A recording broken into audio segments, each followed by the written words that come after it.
Hello everyone. Daily current affair series में आज हम लोग देखेंगे 4 से 6 अगस्त 2022 के करंट अफेयर। तो आते हैं आज के पहले करंट अफेयर पे। हिम ड्रोनेथॉन किसने लॉन्च किया? आपके पास ऑप्शन है भारतीय सेना, ऑप्शन बी है भारतीय नौसेना, ऑप्शन सी है भारतीय वायुसेना, ऑप्शन डी है भारतीय तटरक्षक।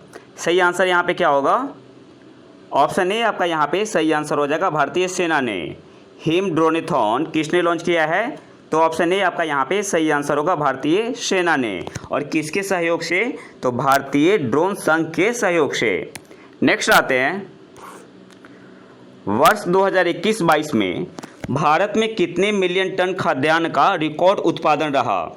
आपके पास ऑप्शन है, option A 114.51 million ton, option B है 314.51 मिलियन टन, ऑप्शन सी है 414.51 मिलियन टन, ऑप्शन डी है 214.51 मिलियन टन। सही आंसर यहाँ पे क्या होगा? ऑप्शन बी आपका यहाँ पे सही आंसर हो जाएगा, 314.51 मिलियन टन। वर्ष 2021-22 में भारत में कितने मिलियन टन खाद्यान्न का रिकॉर्ड उत्पादन रहा? तो ऑप्शन बी आपका यहाँ पे सही आंसर होगा, 314.51 मिलियन टन। आज़ादी के बाद से अब तक भारत के खाद्यान्न उत्पादन में 6 गुना वृद्धि हुई है। नेक्स्ट आते हैं, रक्षा अनुसंधान एवं विकास संगठन DRDO ने किसके साथ मिलकर स्वदेश में ही विकसित की गई लेजर गाइडेड टैंक रोधी निर्देशित मिसाइल ATGM का सफलतापूर्वक परीक्षण किया है? आपके पास ऑप्शन है भारतीय नौसेना, ऑप्शन बी है भारतीय वायुसेना, ऑप्शन सी है इसरो, ऑप्शन डी है भारतीय सेना। सही आंसर यहाँ पे क्या होगा? ऑप्शन डी आपका यहाँ पे सही आंसर हो जाएगा, भारतीय सेना के साथ। DRDO ने भारतीय सेना के साथ मिलके स्वदेश में ही विकसित की गई लेजर गाइडेड टैंक रोधी निर्देशित मिसाइल ATGM का सफलतापूर्वक परीक्षण किया है। अब थोड़ा डिटेल में देख लेते हैं। स्वदेशी रूप से विकसित laser guided anti tank guided missile ATGM का DRDO और भारतीय सेना द्वारा मुख्य युद्धक टैंक अर्जुन से सफलतापूर्वक परीक्षण किया गया। तो एग्जाम में आपसे पूछ भी सकता है कि अर्जुन क्या है? तो युद्धक टैंक है। तो ये पॉइंट भी आपको याद रखना है। नेक्स्ट आते हैं, Shrimad Rajchandra centre of excellence for women की आधारशिला किस राज्य में रखी गई है? आपके पास ऑप्शन है असम, ऑप्शन बी है तेलंगाना, ऑप्शन सी है गुजरात, ऑप्शन डी है मध्य प्रदेश। सही आंसर यहाँ पे क्या होगा? ऑप्शन सी आपका यहाँ पे सही आंसर हो जाएगा, गुजरात में। अच्छा, इंपॉर्टेंट क्यों है? तो इसकी आधारशिला खुद प्रधानमंत्री नरेंद्र मोदी जी ने रखी है। प्रधानमंत्री ने गुजरात के वलसाड में आज Shrimad Rajchandra centre of excellence for women की आधारशिला रखी। नेक्स्ट आते हैं, किसने सतर्कता आयुक्त के रूप में शपथ ग्रहण की? आपके पास ऑप्शन है प्रवीण कुमार श्रीवास्तव, ऑप्शन बी है अरविंद कुमार, ऑप्शन सी है both A and B, option D है इनमें से कोई भी नहीं। सही आंसर यहाँ पे क्या होगा? ऑप्शन सी आपका यहाँ पे सही आंसर होगा, both A and B. Praveen Kumar Srivastava और अरविंद कुमार ने किसने सतर्कता आयुक्त के रूप में शपथ ग्रहण की? तो ऑप्शन सी आपका यहाँ पे सही आंसर होगा, both A and B. Praveen Kumar Srivastava और अरविंद कुमार ने। अब इसे थोड़ा डिटेल में देख लेते हैं। केंद्रीय सतर्कता आयोग अधिनियम 2003 के अंतर्गत केंद्रीय सतर्कता आयोग सेंट्रल विजिलेंस कमीशन में एक केंद्रीय सतर्कता आयुक्त और 2 सतर्कता आयुक्तों की नियुक्ति का प्रावधान है। तो यहाँ से आपको याद क्या रखना है कि सेंट्रल विजिलेंस कमीशन में एक केंद्रीय सतर्कता आयुक्त होते हैं और 2 सतर्कता आयुक्त होते हैं। सतर्कता आयुक्त का कार्यालय 4 वर्ष या पद ग्रहण करने वाले के 65 वर्ष की आयु प्राप्त करने तक का होता है। और केंद्रीय सतर्कता आयुक्त कौन है? तो श्री सुरेश एन पटेल। राष्ट्रपति द्रौपदी मुर्मू ने राष्ट्रपति भवन में श्री सुरेश एन पटेल को केंद्रीय सतर्कता आयुक्त के रूप में पद की शपथ दिलाई। तो यहाँ से आपको याद क्या रखना है एग्जाम पॉइंट ऑफ व्यू से? सबसे पहले सेंट्रल विजिलेंस कमीशन में एक केंद्रीय सतर्कता आयुक्त होते हैं और 2 सतर्कता आयुक्त होते हैं। और दूसरा पॉइंट क्या है यहाँ पे की एज लिमिट क्या है? तो 4 वर्ष या पद ग्रहण करने वाले के 65 वर्ष की आयु प्राप्त करने तक का होता है। और अभी केंद्रीय सतर्कता आयुक्त कौन है? तो श्री सुरेश एन पटेल। और इनको शपथ कौन दिलाता है? तो भारत के राष्ट्रपति। नेक्स्ट आते हैं,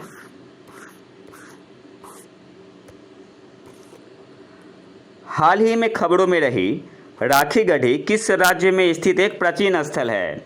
आपके पास ऑप्शन है, option A Haryana, option B है पंजाब, ऑप्शन सी है गुजरात, ऑप्शन डी है इनमें से कोई भी नहीं। सही आंसर क्या होगा? ऑप्शन ए आपका यहाँ पे सही आंसर हो जाएगा, हरियाणा।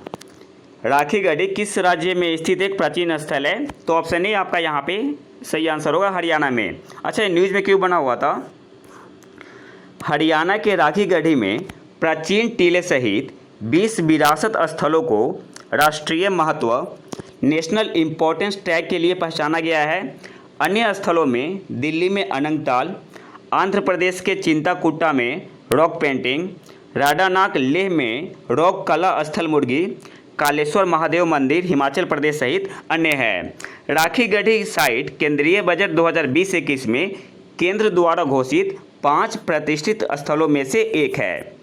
नेक्स्ट आते हैं, सामूहिक विनाश के हथियार और उनके वितरण प्रणाली संशोधन विधेयक weapons of mass destruction and there delivery system amendment bill 2022 से कौन सा मंत्रालय जुड़ा हुआ है? आपके पास ऑप्शन है, ऑप्शन ए गृह मंत्रालय, ऑप्शन बी है विदेश मंत्रालय, ऑप्शन सी है रक्षा मंत्रालय, ऑप्शन डी है इनमें से कोई भी नहीं। सही आंसर यहाँ पे क्या होगा? ऑप्शन बी आपका यहाँ पे सही आंसर हो जाएगा, विदेश मंत्रालय। सामूहिक विनाश के हथियार और उनके वितरण प्रणाली संशोधन विधेयक 2022 से कौन सा मंत्रालय जुड़ा हुआ है? तो ऑप्शन बी आपका यहाँ पे सही आंसर होगा, विदेश मंत्रालय। नेक्स्ट आते हैं, राष्ट्रमंडल खेल 2022 में भारत के लिए स्वर्ण पदक जीतने वाली अंकिता सूली किस खेल से जुड़ी है? आपके पास ऑप्शन है, ऑप्शन ए भारोत्तोलन वेट लिफ्टिंग, ऑप्शन बी है मुक्केबाजी, ऑप्शन सी है टेबल टेनिस, ऑप्शन डी है शूटिंग। तो सही आंसर यहाँ पे क्या होगा? ऑप्शन ए आपका यहाँ पे सही आंसर होगा, वेट लिफ्टिंग से या भारोत्तोलन से। अच्छा, ये जो राष्ट्रमंडल खेल 2022 हुआ है कहाँ पे हुआ है? तो बर्मिंघम में।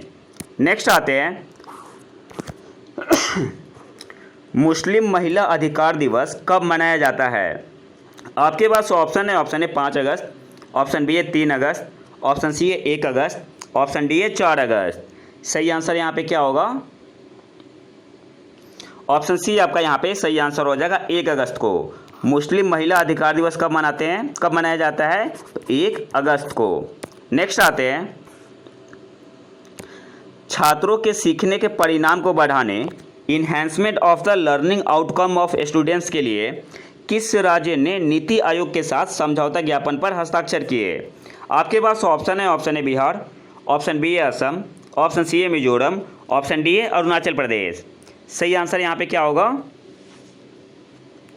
ऑप्शन डी आपका यहाँ पे सही आंसर हो जाएगा, अरुणाचल प्रदेश। छात्रों के सीखने के परिणाम को बढ़ाने enhancement of the learning outcome of students के लिए किस राज्य ने नीति आयोग के साथ समझौता ज्ञापन पर हस्ताक्षर किए? तो ऑप्शन डी आपका यहाँ पे सही आंसर होगा, अरुणाचल प्रदेश ने। नेक्स्ट आते हैं, कौन सा केंद्रीय मंत्रालय सक्षम आंगनबाड़ी और पोषण 2.0 योजना लागू करता है? आपके पास ऑप्शन है, ऑप्शन ए महिला एवं बाल विकास मंत्रालय, ऑप्शन बी है स्वास्थ्य मंत्रालय, ऑप्शन सी है कृषि और किसान कल्याण मंत्रालय, ऑप्शन डी है इनमें से कोई भी नहीं। सही आंसर यहाँ पे क्या होगा? ऑप्शन ए आपका यहाँ पे सही आंसर हो जाएगा, महिला एवं बाल विकास मंत्रालय। कौन सा केंद्रीय मंत्रालय सक्षम आंगनबाड़ी और पोषण 2.0 योजना लागू करता है? तो ऑप्शन ए आपका यहाँ पे सही आंसर होगा, महिला एवं बाल विकास मंत्रालय। अब इसे थोड़ा डिटेल में देख लेते हैं। 15वें वित्त आयोग की अवधि 2021-22 से 2025-26 के दौरान कार्यान्वयन के लिए भारत सरकार द्वारा एकीकृत पोषण सहायता योजना इंटीग्रेटेड न्यूट्रिशन सपोर्ट स्कीम को मंजूरी दी गई है। तो यहाँ से आपको याद क्या रखना है कि भारत सरकार द्वारा जो इंटीग्रेटेड न्यूट्रिशन सपोर्ट स्कीम है, एकीकृत पोषण सहायता योजना, कब से कब तक के लिए मंजूरी दी गई है? तो 2021-22 से 2025-26 के लिए। इस कार्यक्रम का उद्देश्य बच्चों, किशोरियों, गर्भवती महिलाओं और स्तनपान कराने वाली माताओं में कुपोषण की चुनौतियों का समाधान करना है।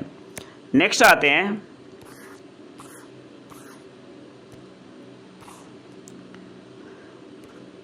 राष्ट्रीय स्तर पर निर्धारित योगदान, नेशनली डिटरमाइंड कंट्रीब्यूशन, जो खबरों में रहता है किस क्षेत्र से संबंधित शब्द है?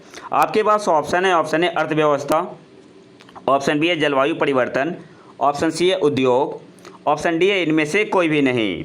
इसे शॉर्ट में बोलते हैं एनडीसी। तो सही आंसर यहाँ पे क्या होगा? ऑप्शन बी आपका यहाँ पे सही आंसर होगा, जलवायु परिवर्तन या क्लाइमेट चेंज से। नेशनली डिटरमाइंड कंट्रीब्यूशन किस क्षेत्र से संबंधित शब्द है? तो ऑप्शन बी आपका यहाँ पे सही आंसर होगा, क्लाइमेट चेंज या जलवायु परिवर्तन से। अब इसे थोड़ा डिटेल में देख लेते हैं। एनडीसी को जलवायु परिवर्तन पर संयुक्त राष्ट्र फ्रेमवर्क कन्वेंशन को सूचित किया जाना है। भारत ने आखिरी बार अपना एनडीसी वर्ष 2015 में जमा किया था। भारत ने 2030 तक अपने सकल घरेलू उत्पाद की उत्सर्जन तीव्रता को 45% तक कम करने और 2030 तक गैर जीवाश्म ईंधन आधारित ऊर्जा संसाधनों, non fossil fuel based energy resource से 50% संचयी विद्युत शक्ति स्थापित क्षमता प्राप्त करने के लिए प्रतिबद्ध किया है। तो यहाँ से आपको याद क्या रखना है, भारत ने आखिरी बार अपना एनडीसी किस वर्ष में जमा किया था? तो 2015 में, और फिर से करने वाला है। तो यहाँ पे टारगेट क्या है? तो भारत ने 2030 तक अपने सकल घरेलू उत्पाद की उत्सर्जन तीव्रता को 45% तक कम करने और 2030 तक गैर जीवाश्म ईंधन आधारित ऊर्जा संसाधनों, non fossil fuel based energy resource से 50% संचयी विद्युत शक्ति स्थापित क्षमता प्राप्त करने के लिए प्रतिबद्ध किया है। किसने? भारत ने। नेक्स्ट आते हैं, किस राज्य ने मुख्यमंत्री समान शिक्षा राहत सहायता और अनुदान चिराग योजना शुरू की है? आपके पास ऑप्शन है उड़ीसा, ऑप्शन बी है पंजाब, ऑप्शन सी है हरियाणा, ऑप्शन डी है बिहार। सही आंसर यहाँ पे क्या होगा? ऑप्शन सी आपका यहाँ पे सही आंसर हो जाएगा, हरियाणा। चिराग योजना किसने शुरू की है? कौन से राज्य ने? तो ऑप्शन सी आपका यहाँ पे सही आंसर होगा, हरियाणा ने। नेक्स्ट आते हैं, अगस्त 2022 तक भारत में कितने स्टार्टअप पंजीकृत है? आपके पास ऑप्शन है 30,000 30,000, ऑप्शन बी है 75,000 75,000, ऑप्शन सी है 80,000 80,000, ऑप्शन डी है 1,50,000 1.5 लाख। सही आंसर यहाँ पे क्या होगा? ऑप्शन बी आपका यहाँ पे सही आंसर हो जाएगा 75,000। अगस्त 2022 तक भारत में कितने स्टार्टअप पंजीकृत है? तो ऑप्शन बी आपका यहाँ पे सही आंसर होगा 75,000 या 75,000। नेक्स्ट आते हैं, वेदांथंगल पक्षी अभयारण्य और कुंथनकुलम पक्षी अभयारण्य, जिन्हें रामसर स्थल घोषित किया गया था, किस राज्य में स्थित है? आपके पास ऑप्शन है तमिलनाडु, ऑप्शन बी है गोवा, ऑप्शन सी है कर्नाटक, ऑप्शन सी है पंजाब, ऑप्शन डी है पंजाब। सही आंसर यहाँ पे क्या होगा? ऑप्शन ए आपका यहाँ पे सही आंसर हो जाएगा, तमिलनाडु। वेदांथंगल पक्षी अभयारण्य और कुंथनकुलम पक्षी अभयारण्य, जिन्हें अभी हाल ही में रामसर स्थल घोषित किया गया है अगस्त 2022 में, किस राज्य में स्थित है? तो ऑप्शन ए आपका यहाँ पे सही आंसर होगा, तमिलनाडु में। अच्छा, भारत में टोटल रामसर साइट कितना हो गया है आप? तो भारत में टोटल रामसर साइट है 64, और सबसे ज़्यादा कौन से राज्य में है? तो यूपी में 10 है, और अब तमिलनाडु में भी कितना हो गया है? 10 हो गया है। तो यूपी और तमिलनाडु में सेम है, 10-10 है, और टोटल रामसर साइट की संख्या कितनी है? 64। नेक्स्ट आते हैं, यूनेस्को की महत्वपूर्ण लुप्तप्राय विरासत वेधशालाओं इंडेंजर्ड हेरिटेज ऑब्जर्वेटरी की सूची में किस राज्य की खगोलीय वेधशाला को शामिल किया गया है? आपके पास ऑप्शन है महाराष्ट्र, ऑप्शन बी है बिहार, ऑप्शन सी है असम, ऑप्शन डी है केरल। सही आंसर यहाँ पे क्या होगा? ऑप्शन बी आपका यहाँ पे सही आंसर हो जाएगा बिहार। यूनेस्को की महत्वपूर्ण लुप्तप्राय विरासत वेधशालाओं इंडेंजर्ड हेरिटेज ऑब्जर्वेटरी की सूची में किस राज्य की खगोलीय वेधशाला को शामिल किया गया है? तो ऑप्शन बी आपका यहाँ पे सही आंसर होगा बिहार। एलएस कॉलेज मुजफ्फरपुर में खगोलीय वेधशाला को विश्व की महत्वपूर्ण लुप्तप्राय विरासत वेधशालाओं की यूनेस्को सूची में शामिल किया गया है। अगर कॉलेज का नाम पूछते, नाम क्या है? LS college Muzaffarpur. नेक्स्ट आते हैं, लार्सन एंड टूब्रो ने आईटी और आईटीईएस प्रौद्योगिकी पार्क स्थापित करने के लिए किस राज्य के साथ समझौता ज्ञापन पर हस्ताक्षर किए?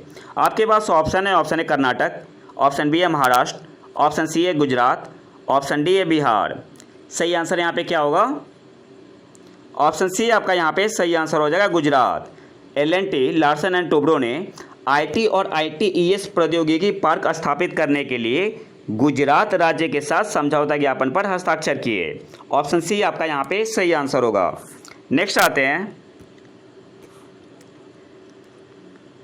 विश्व का सबसे बड़ा तैरता सौर ऊर्जा संयंत्र किस राज्य में बनाया जाना है? आपके पास ऑप्शन है मध्य प्रदेश, ऑप्शन बी है कर्नाटक, ऑप्शन सी है राजस्थान, ऑप्शन डी है पंजाब। सही आंसर क्या होगा? ऑप्शन ए आपका यहाँ पे सही आंसर हो जाएगा मध्य प्रदेश में। विश्व का सबसे बड़ा तैरता सौर ऊर्जा संयंत्र किस राज्य में बनाया जाना है? तो ऑप्शन ए आपका यहाँ पे सही आंसर होगा मध्य प्रदेश में। अब कुछ इंपॉर्टेंट पॉइंट देख लेते हैं। अक्षय ऊर्जा मंत्रालय की हालिया घोषणा के अनुसार मध्य प्रदेश के खंडवा में दुनिया का सबसे बड़ा तैरता हुआ सौर ऊर्जा संयंत्र बनने जा रहा है। इस संयंत्र से 2022-23 तक 600 मेगावाट बिजली पैदा होने की उम्मीद है। वर्तमान में भारत की सबसे बड़ी तैरती सौर ऊर्जा परियोजना तेलंगाना के रामागुंडम में परिचालित है, जिसका संचालन एनटीपीसी द्वारा किया जा रहा है। तो आपको याद क्या करना है, ये यहाँ से याद क्या रखना है? सबसे पहले तो करंट में भारत की सबसे बड़ी तैरती सौर ऊर्जा परियोजना कौन से राज्य में है? तो तेलंगाना में है। तेलंगाना में कहा? रामागुंडम में। और जिसका संचालन किसके द्वारा किया जा रहा है? तो एनटीपीसी के द्वारा। और आने वाले समय में विश्व का सबसे बड़ा तैरता हुआ सौर ऊर्जा संयंत्र कहाँ बनेगा? तो मध्य प्रदेश में। मध्य प्रदेश में कहाँ? खंडवा में। और इस संयंत्र से 2022-23 तक 600 मेगावाट बिजली पैदा होने की उम्मीद है। नेक्स्ट आते हैं, आयकर विभाग के टीन 2.0 प्लेटफॉर्म पर अपने पेमेंट गेटवे प्लेटफॉर्म को सूचीबद्ध करने वाला भारत का पहला बैंक कौन सा है? आपके पास ऑप्शन है भारतीय स्टेट बैंक, ऑप्शन बी है Punjab national bank, option C है एचडीएफसी, ऑप्शन डी है फेडरल बैंक। सही आंसर यहाँ पे क्या होगा? ऑप्शन डी आपका यहाँ पे सही आंसर हो जाएगा फेडरल बैंक। आयकर विभाग के टीन 2.0 प्लेटफॉर्म पर अपने पेमेंट गेटवे प्लेटफॉर्म को सूचीबद्ध करने वाला भारत का पहला बैंक कौन सा है? तो ऑप्शन डी आपका यहाँ पे सही आंसर हो जाएगा फेडरल बैंक। और आज के आखिरी करंट अफेयर पे आते हैं, कौन सा देश 2022 के लिए संयुक्त राष्ट्र सुरक्षा परिषद आतंकवाद विरोधी समिति की अध्यक्षता करेगा? आपके पास ऑप्शन है भारत, ऑप्शन बी है चीन, ऑप्शन सी है रूस, ऑप्शन डी है अमेरिका। सही आंसर क्या होगा? ऑप्शन ए आपका यहाँ पे सही आंसर हो जाएगा भारत। भारत 2022 के लिए संयुक्त राष्ट्र सुरक्षा परिषद आतंकवाद विरोधी समिति की अध्यक्षता करेगा। तो ये तो था हमारा 4 से 6 अगस्त 2022 का करंट अफेयर। अगर वीडियो पसंद आए तो लाइक करें और चैनल को सब्सक्राइब जरूर कर लें। मिलते हैं नए वीडियो में नए टॉपिक के साथ, तब तक के लिए नमस्कार, जय हिंद।